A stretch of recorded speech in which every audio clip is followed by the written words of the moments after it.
దర్శకేంద్రుడు K Raghavendra Rao పరిచయం చేసిన cute beauty Sreeleela. Srikanth కుమారుడు రోషన్ సరసన ఆమె నటించిన పెళ్లి సందడి ఆశించిన ఫలితాన్ని ఇవ్వలేదు. కానీ శ్రీలీల అందచందాలకు ఫిదా అయ్యారు సినీ ప్రియులు. మెడిసిన్ చదువుతున్న ఈ ముద్దుగుమ్మ ప్రేక్షకుల నాడిని బాగానే పట్టేసింది.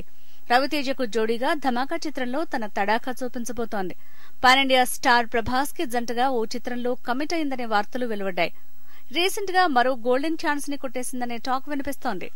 ఇది అక్షరాల బంగారం లాంటి అవకాశమే శ్రీలీలకు అంటున్నారు క్రిటిక్స్.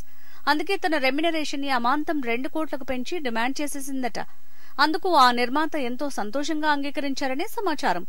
అంతేకాదు, కాల్ షీట్స్ కంటే అదనంగా పని చేయాల్సి వస్తే ఆ రోజులకు అదనపు పారితోషికం కూడా ఇచ్చేందుకు ముందుకొచ్చారట నిర్మాత.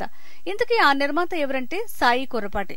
ఇంత భారీగా రెమ్యునరేషన్ ఎందుకు ఆఫర్ చేశారంటే ఆయన వెనుకున్నది ప్రఖ్యాత వ్యాపారవేత్త గాలి జనార్దన్ రెడ్డి. మరి ఈయనకెందుకు ఇంత ఇంట్రెస్ట్ అంటే ఈయన కుమారుడు కిరీటి ఈ సినిమాలో హీరో. అదండి సంగతి. మొత్తానికి ముగ్ధ మనోహర సౌందర్య రాశి శ్రీలీల అలా గోల్డెన్ ఛాన్స్ కొట్టేసింది.